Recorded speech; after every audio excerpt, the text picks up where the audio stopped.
Carta aos Colossenses, escrita pelo apóstolo Paulo.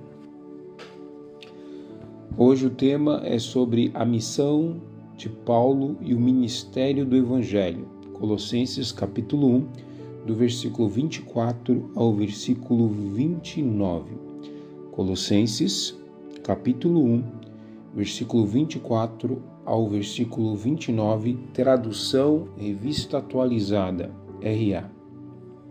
Versículo 24.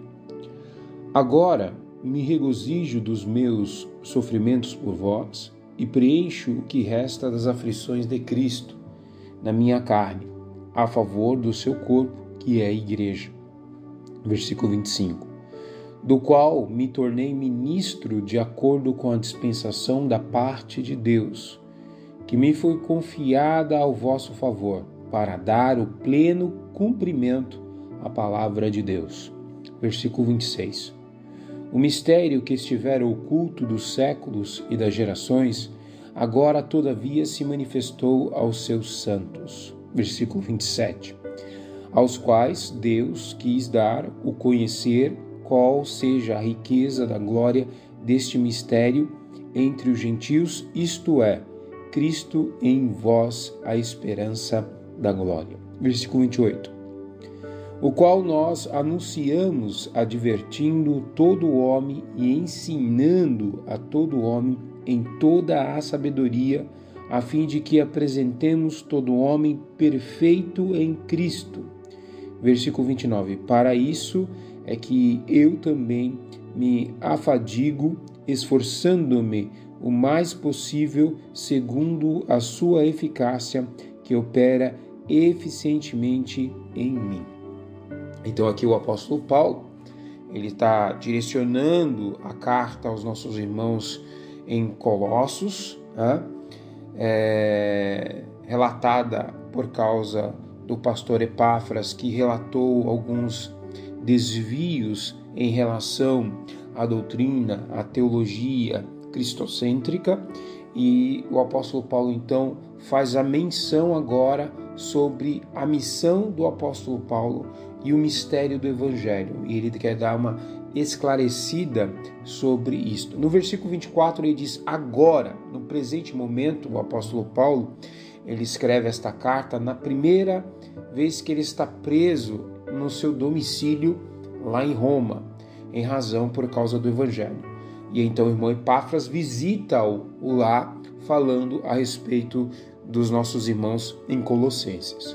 Então agora me regozijo nos meus sofrimentos por vós e preencho o que resta das aflições de Cristo na minha carne, a favor do seu corpo, que é a igreja. Então o apóstolo Paulo, ele comenta aqui a sua alegria, a sua satisfação nos sofrimentos pela igreja e até mesmo também por Cristo, né? São duas coisas que estão correlacionadas, porque Cristo é o cabeça. A gente já entendeu isso porque ele já falou nos versículos anteriores. Então, se Cristo ele é o cabeça e a igreja somos nós, no caso, o apóstolo Paulo está servindo a Cristo e a igreja de Cristo, tá? E aí ele fala que este servir a Cristo, esse sofrimento, essas aflições, ela não está apenas pautada nas palavras, mas em consequência direta no seu físico, né?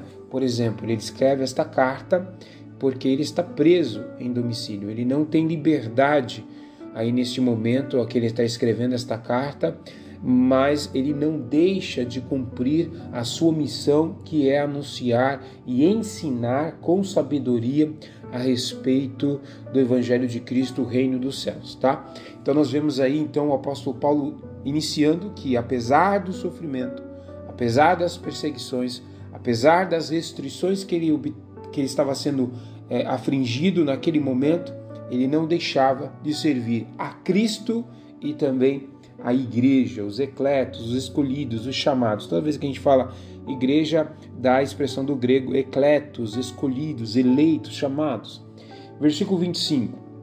Do qual me tornei ministro né, no sentido de serviço, de acordo com a dispensação da parte de Deus, que me foi dada ou me confiada ao vosso favor para dar pleno cumprimento à palavra de Deus.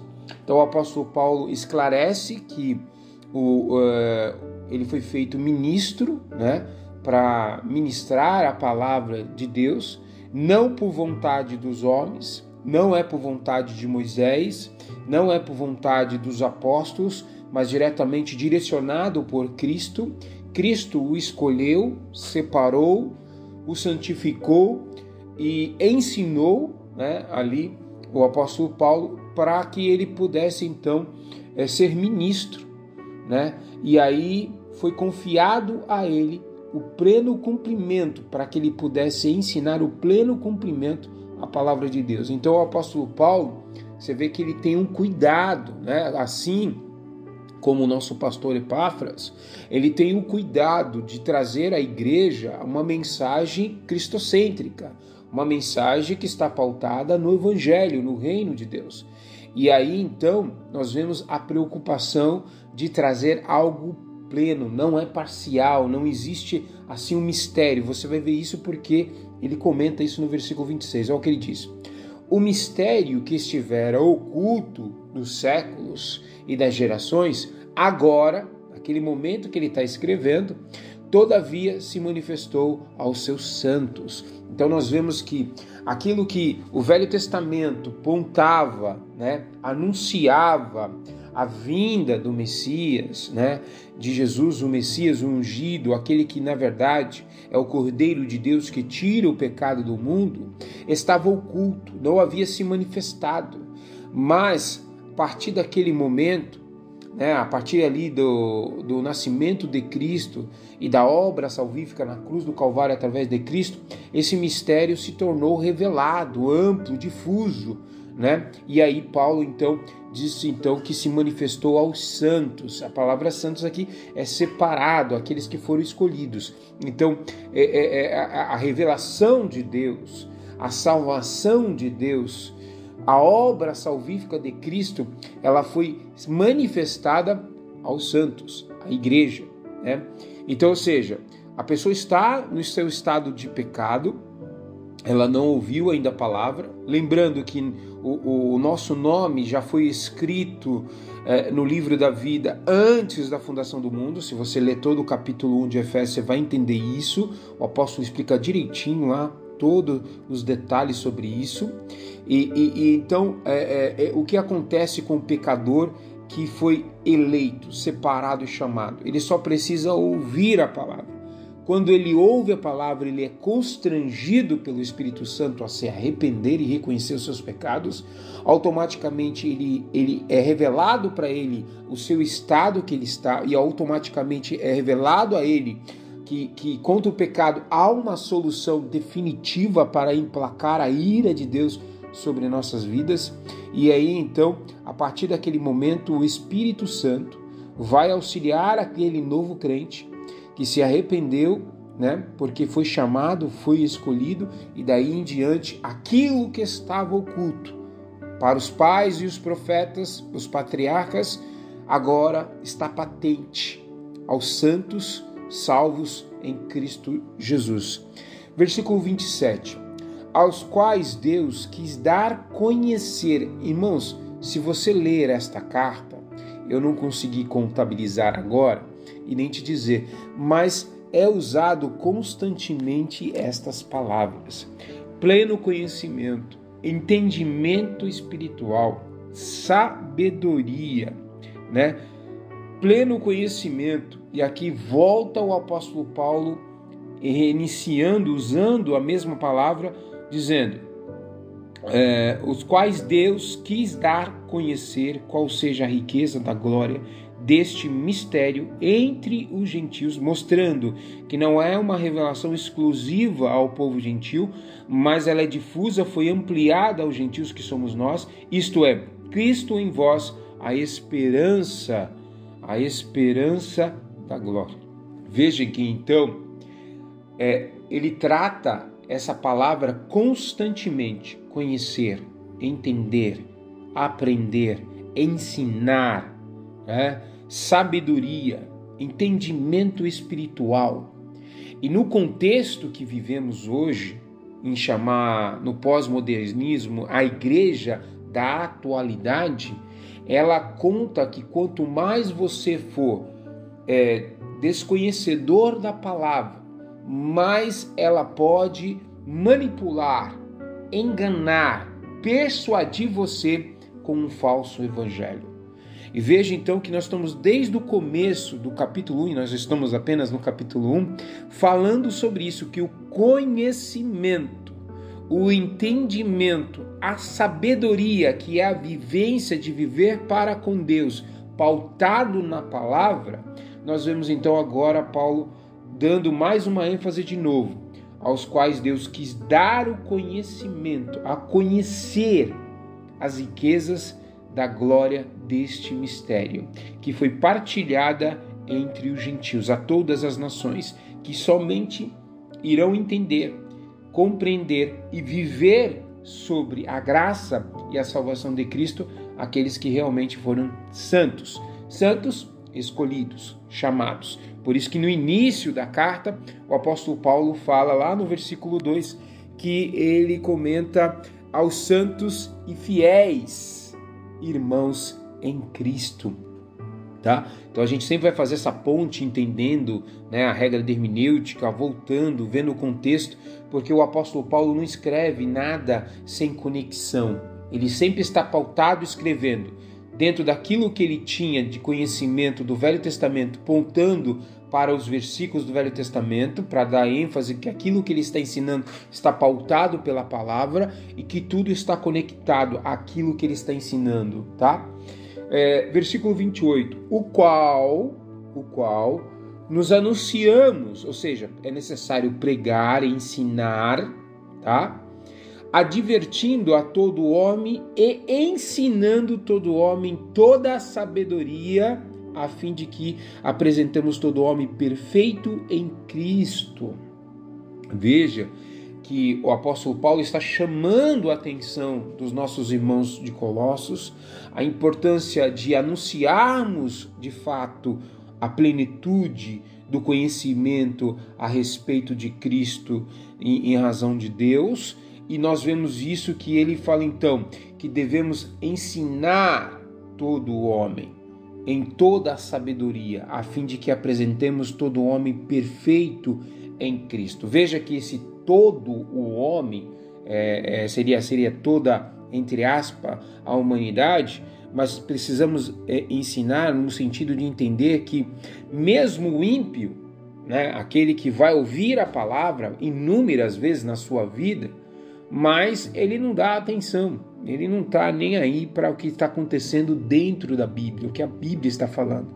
Então assim, veja, você está ensinando, mas ele não tem interesse, ele não desenvolve isso para a sua prática, ele não tira da ortodoxia, daquilo que está escrito, para praticar a ortopraxia, de viver o Evangelho. Então você vê que aqui todo homem não é só anunciar a palavra, você anuncia para todos, mas você precisa ter consciência que nem todos terão o arrependimento, tá?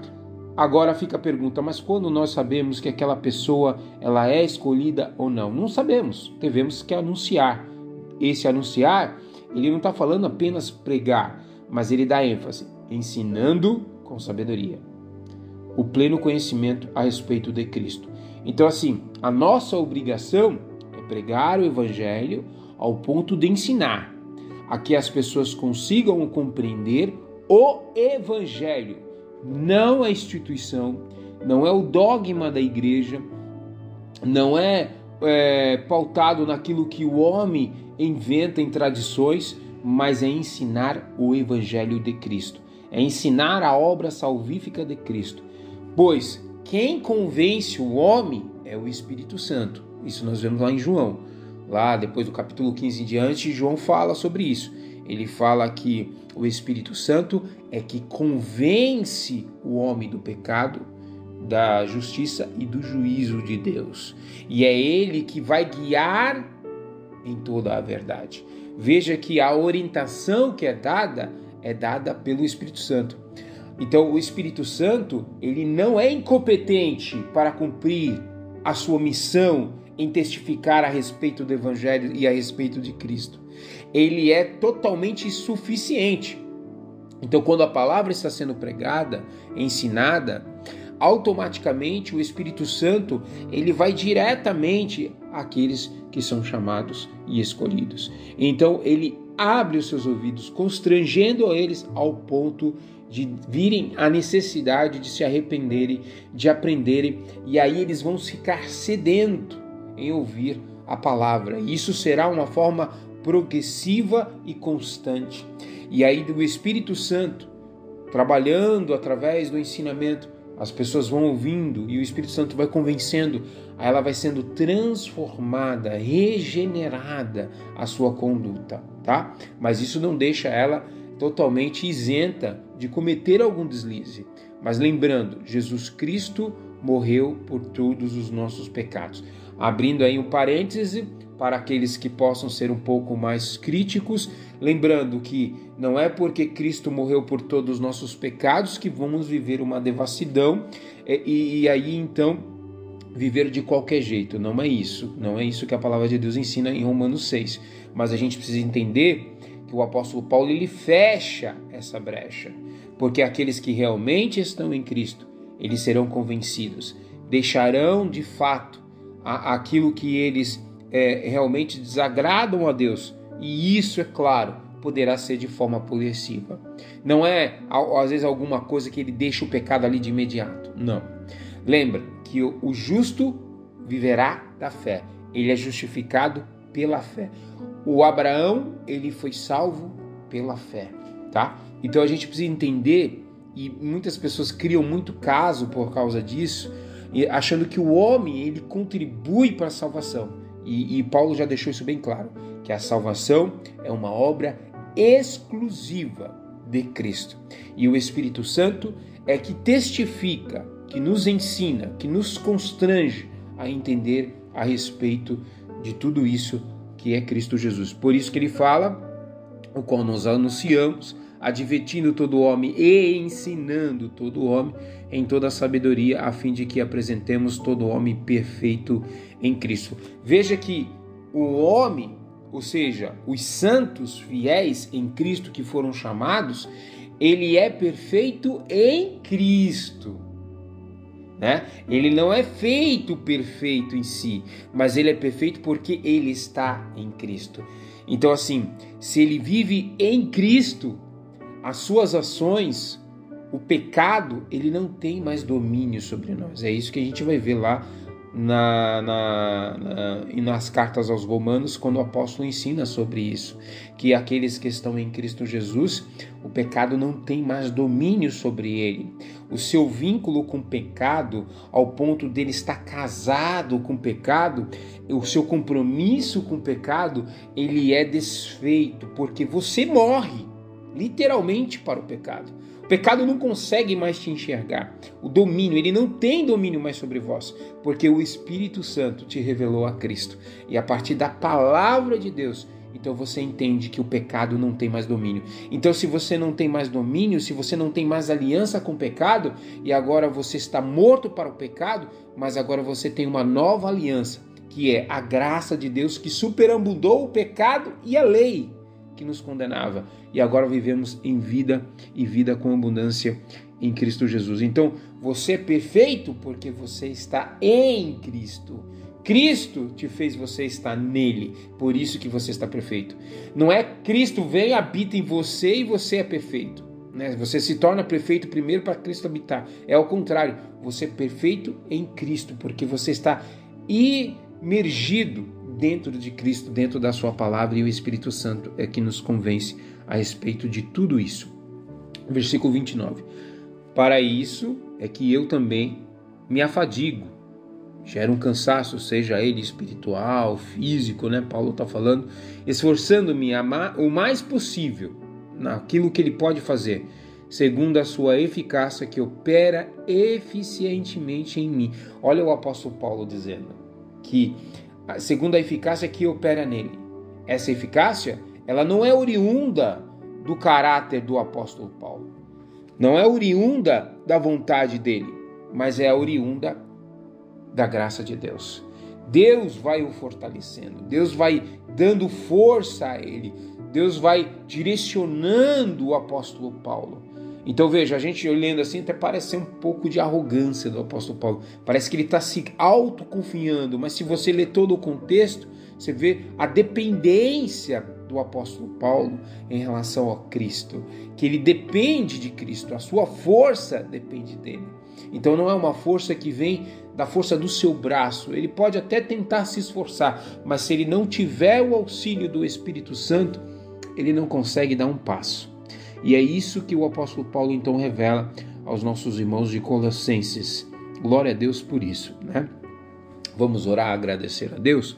Pai, nós te agradecemos pela tua palavra, a qual entendemos a alegria que o apóstolo Paulo tem nos sofrimentos, em tudo que ele passou para que ele pudesse servir a ti e servir a tua igreja. Nós vemos que a necessidade de ter o pleno conhecimento da tua palavra e do cumprimento da tua palavra. É através dela que nós possamos ter as nossas mentes abertas para entender de verdade o que é o Evangelho de Cristo, o que é o reino dos céus. Pois nos dias atuais há muita apostasia, abandono da tua palavra, e isso tem gerado um dano, cegando a muitos que têm seguido a doutrinas de homens, a doutrinas deste mundo ou a doutrina de demônios. Mas, Senhor, que nesta manhã possamos ser guardados por Ti e que Teu Espírito Santo possa testificar aquilo que há tanto tempo atrás estava oculto dos nossos olhos e que agora está abertamente escancarado para os santos, os eleitos, salvos em Cristo Jesus, a compreender a palavra. Por isso, Senhor, nós temos a necessidade não só de pregar, anunciar, mas de ensinar com toda a sabedoria, para que o homem entenda que em Cristo ele é feito perfeito. Em Cristo ele se torna perfeito. Não porque ele automaticamente praticou algum ascetismo, algum sacrifício na sua carne para cooperar com a salvação, mas Cristo o fez perfeito por causa da obra na cruz do Calvário. E isso remiu os nossos pecados, assim como nós já vimos no contexto de Colossenses.